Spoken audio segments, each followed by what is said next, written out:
Entre las obras bizantinas más importantes de la región de Venecia destaca la Catedral de San Marcos. Su aspecto actual es el fruto de distintas etapas y gustos arquitectónicos, dado que fue consagrada en 1073, pero se trabajó en ella hasta el siglo XVII. Los revestimientos interiores datan de fines del siglo XI y comienzos del XII. Los nichos del XIII, que es probablemente cuando se dio el perfil acampanado exterior a las cúpulas, acercándolas así al gusto islámico. Los gabletes góticos de la fachada son del XV. De fecha posterior son los grandes mosaicos de la parte alta. En cuanto a los famosos mosaicos de la nave, hay que precisar que son de gusto bizantino, pero de ejecución local, por lo que no cabe considerarlos como una obra propiamente bizantina según Oleg Gabra. Una excepción puede estar representada por los mosaicos del nártex norte, inspirados en miniaturas del siglo VI y que desarrollan un arte descriptivo que remite a artistas griegos y serbios contemporáneos. La célebre imagen de la Virgen del siglo XII parece planear en una atmósfera dorada por encima de los apóstoles. Ningún otro arte habría utilizado el vacío como medio de expresión estética con tanta maestría. Para ello, fue necesario suprimir las figuras de ángeles o santos y conferir a la esbelta Teótocos una silueta muy por encima de las exigencias ópticas de la superficie curva en donde está representada. Frente a esta evocación del cielo, sobre el muro oeste se halla representado un inmenso juicio final. La composición ha sido equilibrada con cuidado y la postura y expresión de cada figura ha sido tratada de manera individualizada, a tono con el gusto de la época que exigía una humanidad más realista. Apenas existen obras de influencia bizantina en el norte de España debido al control musulmán de buena parte de esta región. La creciente reconquista llevada a cabo en los siglos XI y XII permitió que las formas bizantinas empezaran a ganar importancia, como se aprecia en este excelente pantocrátor de la iglesia de San Clemente de Taúl. La escena se divide en dos partes. En el fondo del ábside aparece representado Dios Padre, mientras en la zona del zócalo se encuentra la Virgen María con los apóstoles. El Cristo se ubica dentro de la mandorla mística, sentado sobre el arco iris. Bendice con la mano derecha alzada y en la izquierda sostiene las escrituras, donde puede leerse: Ego sum lux mundi, yo soy la luz del mundo.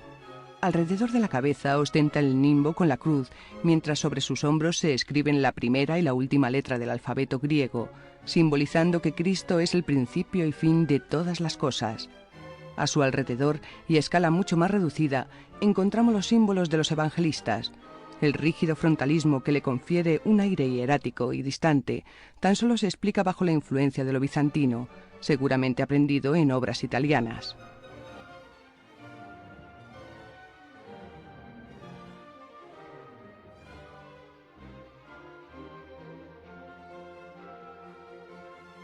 Los frescos de la Basílica de San Angelo in Formis, en la Campania, cerca de Capua, son la obra maestra de la pintura románica en Italia, junto a los manuscritos iluminados por artistas benedictinos en Montecassino. Las pinturas fueron ejecutadas entre 1071 y 1087, siendo patrocinador Desiderio, abad del monasterio de Montecassino, que tan fascinado estaba con los mosaicos que había conocido en su viaje a Constantinopla. El programa iconográfico respondía al tradicional de las iglesias occidentales, al menos desde época carolingia, pero sus formas y recursos plásticos aparecen impregnados de soluciones híbridas de pintura local y bizantina. La imponente figura del Cristo en majestad que preside el ábside se muestra hierático y distante como el pantocrátor de la cúpula de una iglesia bizantina. Las tonalidades que caracterizan la decoración del fresco de San Angelo están dominadas por un color azul pálido, algo misterioso e irreal, totalmente opuesto a las tonalidades ocres y verdes de San Sabín de Gartempe y a los fondos blancos de San Isidoro de León. El frontal de Avià que guarda el Museu Nacional de Catalunya tiene en el centro a la Virgen con el Niño, bajo un arco trilobulado en cuyas enjutas aparecen dos ángeles. En los laterales se describen escenas de la vida de María.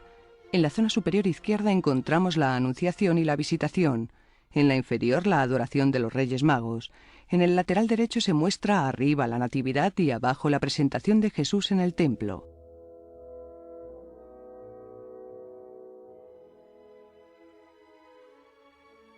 Entre los trabajos más interesantes realizados por Giotto se halla la decoración de la capilla Scrovegni en Padua. Por una fuente contemporánea a estas pinturas, se sabe que el artífice de la misma fue Giotto y que los trabajos se desarrollaron entre 1304 y 1312-13. El promotor de la obra fue Enrico Scrovegni, poseedor de la fortuna paduana más relevante, amasada probablemente merced, entre otros medios, a la práctica de la usura. Precisamente el carácter funerario expiatorio del edificio puede justificar el programa iconográfico desarrollado en su interior, así como la presencia del fundador a los pies del juicio final del muro oeste, haciendo ofrenda de la capilla. La decoración comprende un amplio ciclo consagrado a la Virgen, con episodios correspondientes a San Joaquín y a Santa Ana, y otro dedicado a Jesús desde la infancia hasta la ascensión, concluyendo con la llegada del Espíritu Santo. Uno y otro se distribuyen a lo largo de los muros norte, sur y este de la capilla. El occidental, de acuerdo con la tradición, se reservó al juicio final. Comprende un total de 42 composiciones, un repertorio lo suficientemente amplio para descubrirnos lo mejor de Giotto, aquello que debe a sus antecesores y lo que corresponde a su aportación directa a la pintura toscana trecentista. ¿Cuáles eran sus recursos básicos para conseguir efectos de tridimensionalidad en la pintura? Su preocupación por el espacio, que construye de acuerdo a una cierta perspectiva lineal basada en experiencias anteriores muy mejoradas. Su interés por el volumen de las figuras, para lo cual se sirve de amplias túnicas que le permiten conferir corporeidad a los personajes y dotarlos de una solemnidad inusual, a lo que también colabora su dominio de un amplio registro gestual, etc.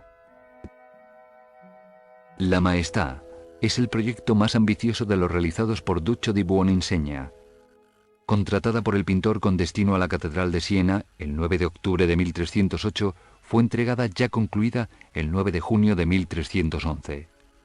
La tabla, que estaba pintada por sus dos caras, se partió por la mitad y se subdividieron asimismo en pequeñas tablillas los restantes episodios que la componían. Precisamente, estas vicisitudes por las que ha pasado la pieza convierten su hipotética organización inicial en un problema para los especialistas.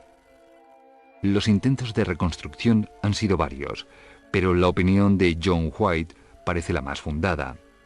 La composición principal, la Virgen entronizada entre santos, ángeles, etc., se acompañaría, según él, de un bancal con escenas de la infancia de Cristo, y en la zona alta se distribuirían escenas relacionadas con la vida de la Virgen, entre ellas el anuncio de su muerte y su entierro. En la cara posterior, por el contrario, se emplazarían los episodios comprendidos entre la muerte y el Pentecostés en la zona alta, un ciclo amplio de la pasión en la central y secuencias de la vida pública de Cristo en el bancal. La obra constituye el mejor escaparate para conocer a Duccio. Por un lado, su estado óptimo de conservación permite apreciar el gran oficio del artista y su notable sensibilidad en lo que al uso del color se refiere. Aún hoy, estas cualidades pictóricas son lo más atractivo y sorprendente de la misma. Pero por otro lado, permite calibrar la extensión del repertorio iconográfico utilizado, cuyo impacto en artistas posteriores es notorio.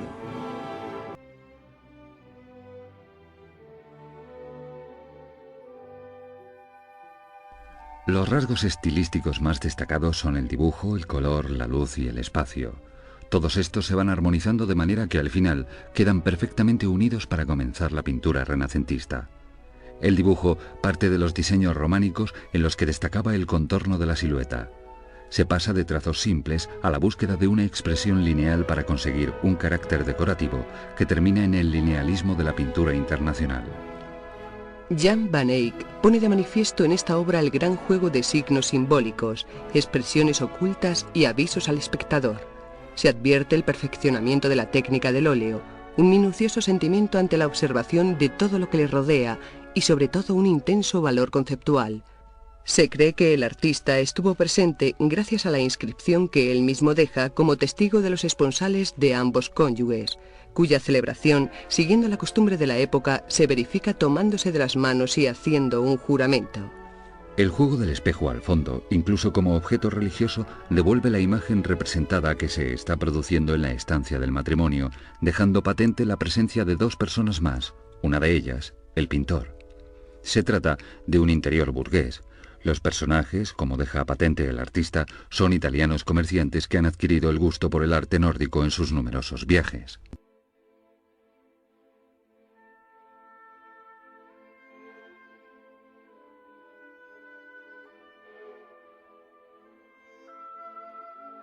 Con Roger van der Weyden alcanza la pintura flamenca otro de sus momentos más altos, con un reconocimiento universal inmediato.